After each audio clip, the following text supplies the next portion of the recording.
Izinkan aku mengucapkan I love you. Thank you. Boleh satu orang, satu orang, satu orang, satu. Oh, masya Allah, thank you. Terima kasih. Oke, masya Allah.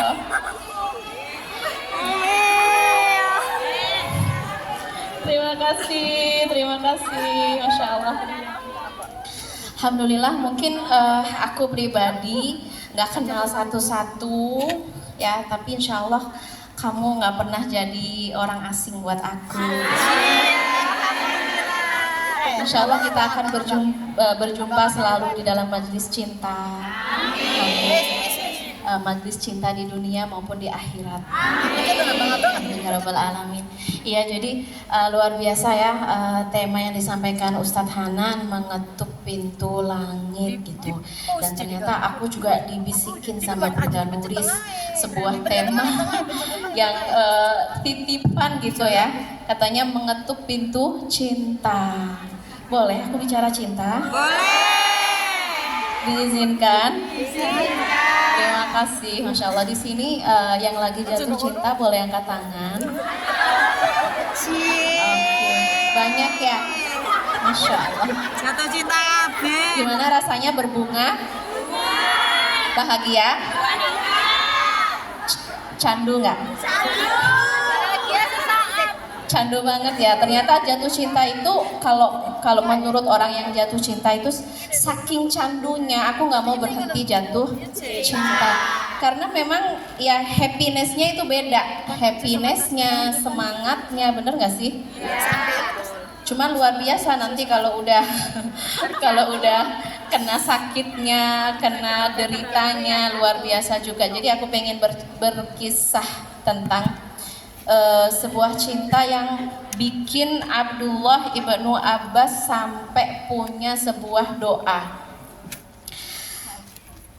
Pada waktu sore hari di padang Arafah di hari ke-9, Yom Tasi' min Dzil Hijjah ba'dal asr asyiyatan, di sore hari Abdullah bin Abbas sedang berdoa, bermunajat, karena ini adalah hari agung, hari mulia, hari besar, hari berdoa, hari di mana Allah membanggakan para jamaah yang berkumpul di padang Arafah. Tiba-tiba didatangkan seorang pemuda dengan penampakan yang sangat menyedihkan.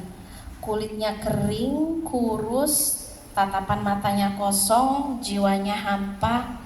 Sampai Abdullah bin Abbas bertanya, man hada, limada kullu hada. Kepo banget Abdullah bin Abbas. Ya bena'am Rasulillah, wahai sepupu Rasulullah Sallallahu Alaihi Wasallam. Dia adalah pemuda yang dulunya sangat ganteng, bersinar, bercahaya, namun dia saat ini sakit berat. Nastashfi, makanya kami datang supaya engkau pulihkan, supaya engkau sembuhkan, supaya engkau kembalikan lagi kondisi yang dia begitu bersinar sekarang menjadi pemuda yang sangat kehilangan cahayanya, sampai dia kurus, kering gitu. Mahada, ketika ditanya mada bika, ada apa denganmu, dia nggak ngejawab, dengan mata kosong. Terus ditanya lagi, apa yang bisa aku lakukan biar kamu kayak ngerasa didengar, dimengerti, ya kan? Takutnya mungkin kondisi seperti ini nggak semua orang mau ngedengerin, nggak semua orang mau understanding, mau ngerti gitu. Terus kata dia, di dalam tubuhku ada sebuah derita cinta yang hampir saja menghabisi nyawaku. Dia bilang seperti itu. Dia ngerasakan kepahitan cinta, derita cinta karena sebuah perpisahan. Terus gak lama, beberapa saat setelah dia komentar seperti itu, badannya bergetar, dia berteriak, dan nyawanya meninggalkan jasadnya. Dia mati dalam kondisi apakah syahid cinta, apakah apa ini ya, Allahu a'lam, kita nggak tahu, kita nggak boleh juga kita ngejudging gitu ya. Makanya ngelihat kondisi seperti ini, Abdullah bin Abbas sampai Allah berdoa ya, karena kan ngeri ya, ini sakit apa, ini jenis penyakit apa, kok bisa sebuah penyakit sampai bisa mengambil nyawa seseorang. Apakah dia lebay, apakah dia bucin, apakah dia, maaf ya, mungkin kalau bahasa kita adalah tolol banget sih, masa karena cinta dia mati gitu. Tapi kita sebagai orang yang menyaksikan orang yang sakit kayak gitu ya, kita jangan sampai mencaci, mencela, nyinyir. Jadi contohlah dari sikap Abdullah ibnu Abbas. Kalau ngelihat kondisi seperti itu, cepat-cepatlah kita berdoa, Allahumma inni a'udzubika minal ishqi. Ya Allah, jauhkan aku dari musibah cinta, derita cinta, brutalnya rasa rindu, ya, kepedihan cinta, perihnya cinta, karena itu real, gak semua orang ngerasain, makanya ya biasa aja gitu, yang tidak merasakan. Bahkan Al-Busiri, sahib Burdah, seorang penulis syair cinta, tapi cintanya ini untuk Rasulullah karena dia faqih tentang cinta dan dia mendengar kisah cinta, mendengar banyak sekali kisah cinta, dan dia mengatakan, aku meminta maaf untuk kalian wahai para penyinyir, jangan coba-coba nyinyirin orang yang lagi jatuh cinta. Karena jika kalian merasakan derita yang sama, kalian ngerasakan kepahitan yang sama, kalian gak akan pernah menjadi seorang tukang nyinyir, ya kan? Jadinya jangan pernah kalian juniper, julid, nyinyir dan ngebaperin orang yang sedang jatuh cinta. Oke, Masya Allah. Jadi memang kondisi orang jatuh cinta itu secara umum ya. Ini contoh cowok, yang cewek siapa? Zulaiha. Zulaiha itu perempuan cantik, sudah ada suami, dia punya posisi, dia seorang tokoh perempuan ya di negerinya ya. Tapi ketika dia jatuh cinta, apa yang terjadi? Dia kehilangan akalnya, dia kehilangan maksudnya ya dia nggak lagi memikirkan tentang status dia, nggak lagi memikirkan apapun, yang penting jatuh cinta. Karena katanya orang jatuh cinta itu beneran udah jadi batu. Dia itu aslinya pelit banget. Tuh, nggak apa-apa, yang penting aku cinta. Dia complicated, sadar nggak sih? Sadar sih, bener, dia complicated, tapi aku udah jatuh cinta. Tahu nggak? Dia itu misalnya ya main belakang, iya sih, tapi aku udah jatuh cinta.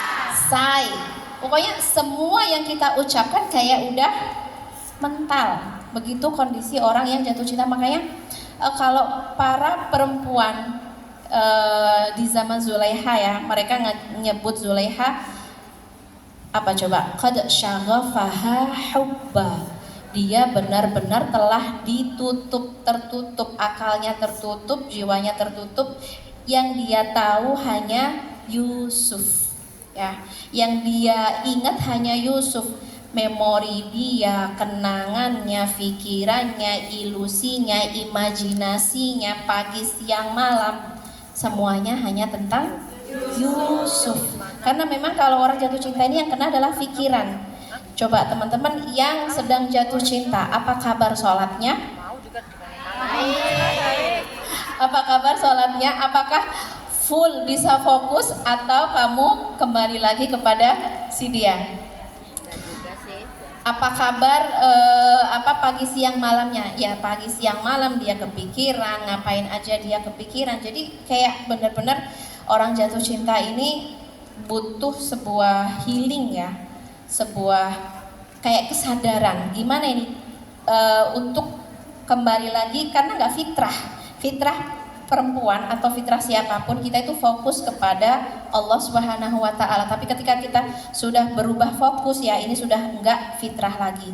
Nah, ini kita belajar tentang self control.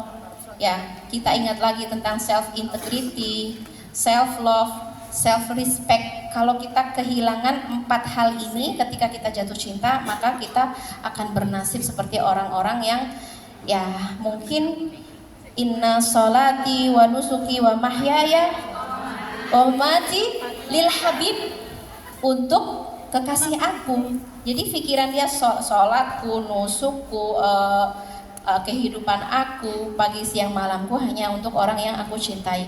Jadi nasihat apapun, pertimbangan apapun nggak pernah bisa dia dengarkan. Jadi caranya gimana? Kalau Rasulullah Shallallahu Alaihi Wasallam memberikan nasihat kepada kita bahwa tidak ada satu solusi yang paling tepat untuk orang yang saling jatuh cinta kecuali bertemu. Salah. Kecuali apa? Kecuali nikah, say. Nikah ya, nikah. Kalau cuma bertemu kamu nggak akan sembuh, kamu akan tetap sakit. Ya. Yang sudah menikah, coba angkat tangan. Insya Allah sudah sembuh sakitnya. Sembuh. Belum 2 kali. Kenapa? Sudah belum ketemu lagi. Yes, benar banget. Karena orang yang saling jatuh cinta itu dia bisa melampaui apapun ya, dengan kalimat, dengan pikiran. Kita meskipun jauhan secara fisik, tapi secara emosi, secara jiwa kita selalu ingin bertaut, selalu ingin berjumpa, selalu ingin ketemu. Nah ini bagus kalau sudah halal. Apa kabar kalau masih cinta terlarang? Ya kan? Apa kabar kalau masih cinta yang haram? Ini pasti sulit banget. Makanya self control. Jadi observe. Jadi orang jatuh cinta itu kalau kita nggak pandai observe, nggak pandai observe itu meneliti diri aku. Kenapa aku jatuh cinta? Awalnya ini apa? Ada yang bilang, Umi, aku nggak tahu. Aku jatuh cinta ini kenapa? Jatuh cinta ini dari Allah kah? Dari iblis kah? Dari siapa coba jatuh cinta itu?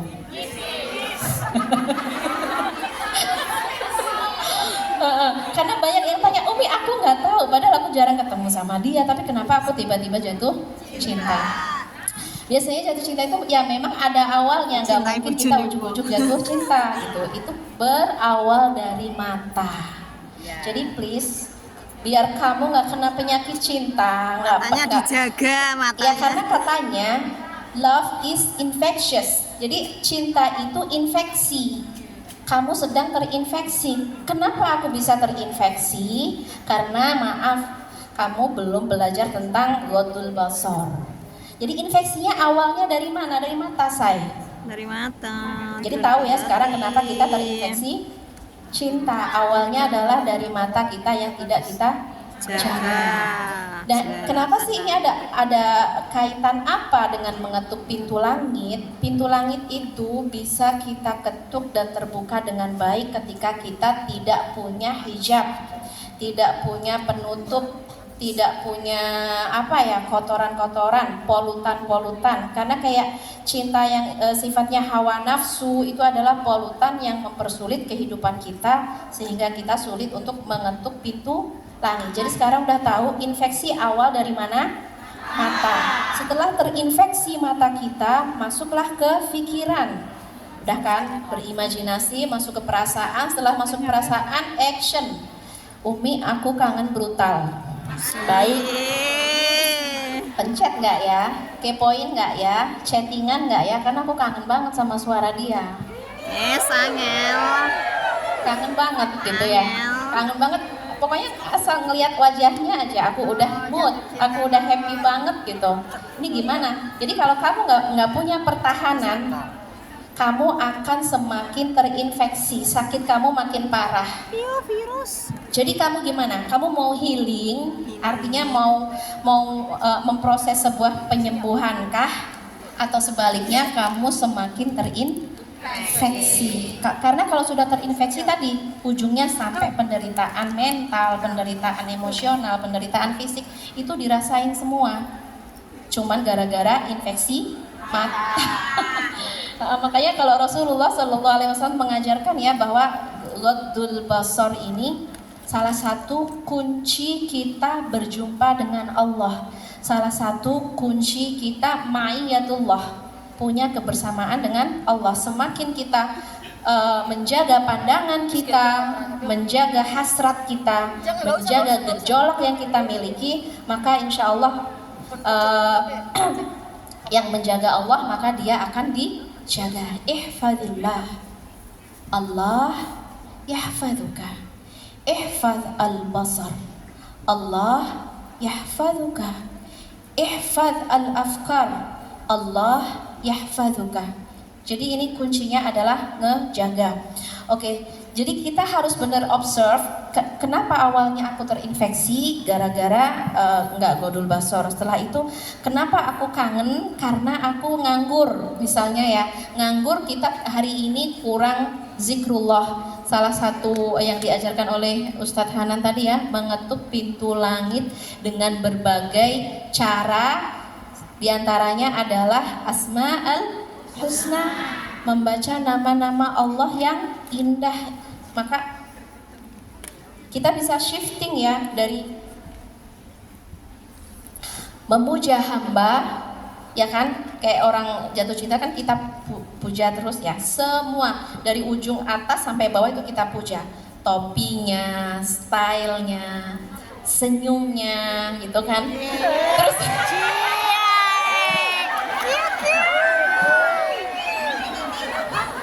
bahkan kalau orang jatuh cinta semakin deep itu kayak dia tuh nggak berani natap matanya, itu nggak berani. Kenapa? Takut semakin jatuh cinta gitu. Jadi mending mundur aja gitu ya. Saya mundur aja.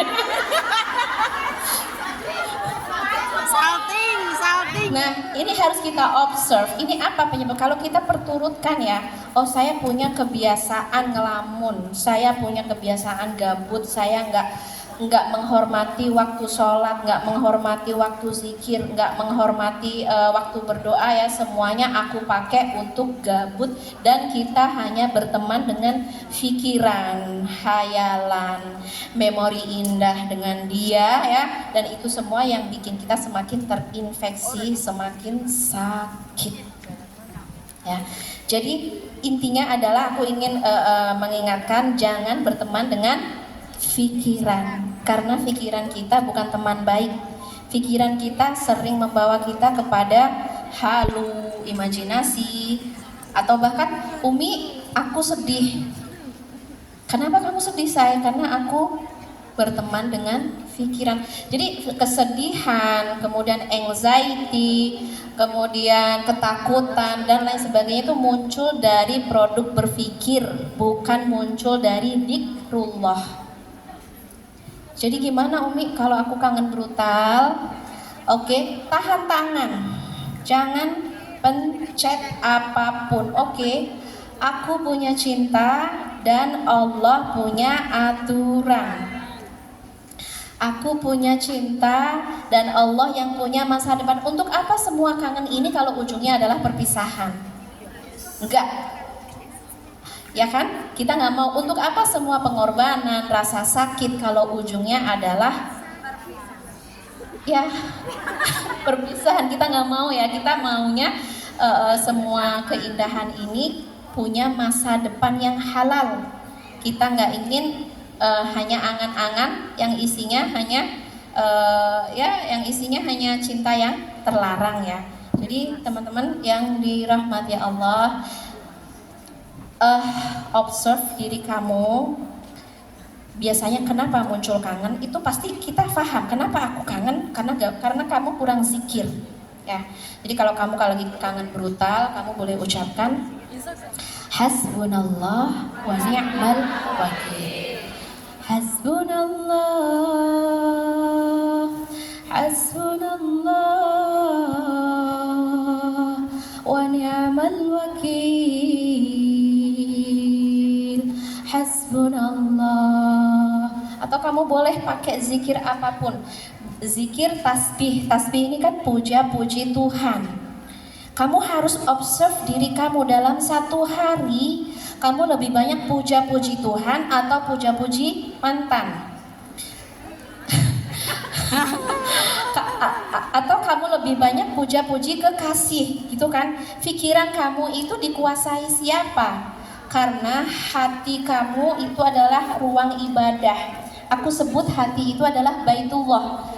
Hati itu rumahnya Allah. Hati itu harusnya hanya menyembah Allah, memuja Allah, bukan memuja yang lain. Makanya ketika kita mencoba memuja al-makhluk, meninggalkan al-khaliq, yang kita rasakan adalah derita cinta.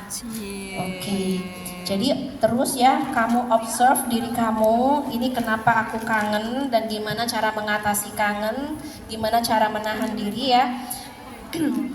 Kalau Nabi Yusuf, qala ma'adallah innahu rabbi ahsana mathway. Ternyata dia pejuang.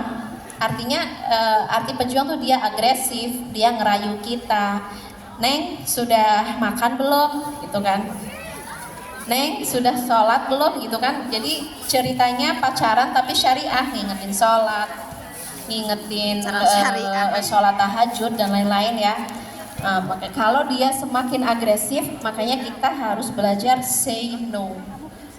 Say no itu kalau bahasa Nabi Yusuf adalah ma'adallah innahu rabbi ahsana mathway. Aku berlindung kepada Allah. Yes, aku cinta dia. Yes, aku mengidamkan dia. Yes, aku ingin punya masa depan dengan dia. Yes, aku ingin selalu bersama dia. Tapi aku nggak akan menyalahgunakan cinta. Pantang aku perempuan menyalahgunakan mata, telinga, pikiran, bahkan fisik. Karena cinta itu dia akan bersatu lewat kata-kata. Itu awalnya ya, startnya lewat kata-kata. Next dia akan berusaha bersatu secara jasad. Jadi makanya disebutnya bahwa mata itu bisa berzina. Mata bisa berzina dan nanti bisa turun ke pikiran, ke hati dan lain sebagainya. Nah, kita harus bisa say no. I respect my Lord. Aku perempuan yang menghargai Tuhanku. Aku perempuan yang menghargai aku dijanjikan oleh Tuhanku sebuah kerajaan. Ketika aku tidak menghargai Tuhanku, aku akan diusir dari kerajaan Tuhan. Kita diusir dari Hong Kong aja kayak naudzubillah ya. Apalagi kalau kita nanti diusir dari kerajaan Tuhan gara-gara perbuatan-perbuatan yang tidak diridhoi oleh Allah Subhanahu wa taala. Mencoba untuk mendengarkan bimbingan Allah, mendengarkan mendengarkan bimbingan, ngelihat hidayah dari Allah supaya kita bergerak bukan karena hawa nafsu, tapi kita bergerak karena bimbingan dari Allah Subhanahu wa taala. Oke, teman-teman yang dirahmati Allah, tentang cinta ini kalau kita selalu mendengarkan hawa nafsu, maka kita akan menjadi perempuan yang merugi dan tidak berhasil mencapai cita-cita kita. Karena cita-cita kita, Umi, aku pengen seperti Sayyidah Maryam, aku pengen seperti Sayyidah Khadijah, aku ingin seperti Sayyidah Aisyah, aku ingin seperti Sayyidah Asiyah. Dan semua perempuan-perempuan hebat ini meniti jalan kesucian, mensucikan pikiran, mensucikan emosi, mensucikan jiwa ya. Innallaha astafaki wa tahharaki wastafaki ala nisa'il alamin. Sesungguhnya ketika kamu jatuh cinta, Allah bukan ingin membuatmu masuk ke neraka, tapi justru Allah ingin meningkatkan derajat kamu, perempuan terpilih, jatuh cinta tapi tetap ngejaga kesucian. Jatuh cinta tapi tetap bisa menghormati Tuhannya, menghargai Allah, menghargai aturan-aturan Allah Subhanahu wa taala. Karena memang cinta ini sesuatu yang rasa yang nggak bisa kita bendung, tapi kita bisa ngebendung action kita. Kita bisa say no untuk hal-hal yang haram. Oke, innallaha astafaki wa tahharaki wastafaki ala nisa'il alamin. Cita-citaku menjadi perempuan pilihan Tuhan. Kita belajar mensucikan semuanya ya, supaya ya benar-benar kalau kita nggak punya role model, kita akan mengikuti semua keinginan kita tanpa ada filter, tanpa ada saringan apapun gitu. Jadi untuk teman-teman yang ini udah banyak banget ya pertanyaan-pertanyaan, entah seputar cinta atau entah seputar apapun. Kenapa ini penting menjadi pembahasan? Jadi kita gak bisa naik ke atas ngedapetin derajat tertinggi, bahkan bisa mengetuk pintu langit ketika kita masih berada di dalam apa ya, hijab tadi ya. Kita nggak bisa menembus pintu langit. Oke. Kayaknya kita mulai ya untuk ngebacain pertanyaan-pertanyaan dari teman-teman. Ada berapa ini, banyak banget.